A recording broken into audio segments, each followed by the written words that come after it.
tepatnya adalah rumah lurah setempat yang menjadi sasaran dari sekelompok oknum.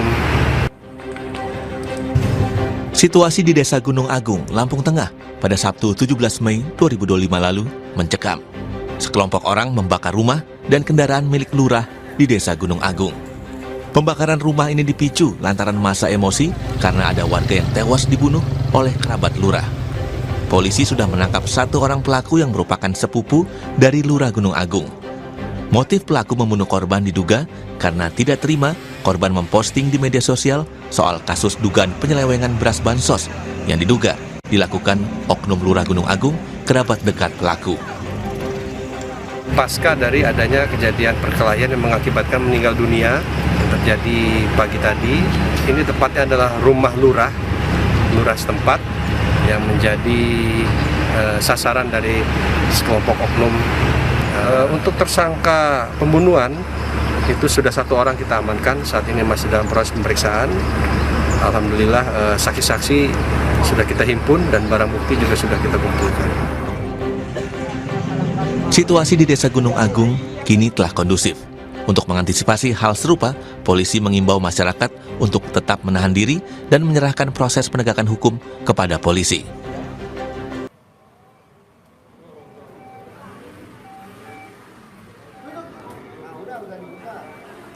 Inilah detik-detik petugas Damkar Jakarta Selatan yang berusaha membuka pintu lift untuk mengevakuasi 5 anak dari dalam lift di tempat ibadah di kawasan Kebayoran Baru, Jakarta Selatan. Peristiwa bermula saat kelima anak hendak beribadah, namun tiba-tiba lift bermasalah. Kelima anak di dalam lift akhirnya berhasil dikeluarkan. Tidak ada korban luka dalam insiden ini. Memang kondisinya pada saat itu pelapor menelpon Sub-CC dengan kondisi yang cukup panik.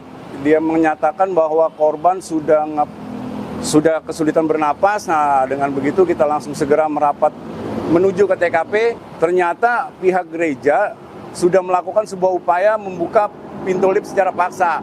Namun masih karena peralatan terbatas, yang sudah dibuka sama dia hanya baru lebar 10 cm. Nah, kami dan tim mengambil tindakan cepat menggunakan spreader dan hooligan tool untuk membuka pintu lift secara paksa. Nah, setelah itu barulah kita lakukan upaya penyelamatan dan mengeluarkan 5 orang anak yang terjebak di dalam lift.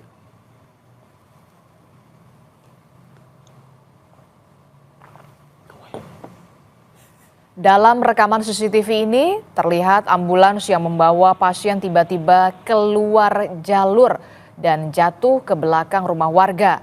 Sopir hilang konsentrasi karena pasien rujukan dari Puskesmas Wajo itu berteriak kesakitan saat hendak dirujuk ke rumah sakit. Warga sekitar langsung mengevakuasi pasien tersebut menggunakan mobil bak terbuka menuju RSUD Palagi Mata. Pasien dan tenaga medis tidak mengalami cedera akibat kecelakaan. Kan pasien kesakitan di belakang, jadi semacam hilang konsep, ketegangan teriak katanya sakit-sakit. Jadi Pak sopir mungkin balik ke belakang sedikit, ternyata tidak, ya namanya kesalahan tidak disadari itu mobil sudah menyamping dan kebetulan ada jurang kecil ya sudah banyak mungkin sudah ikut masuk sedikit sudah.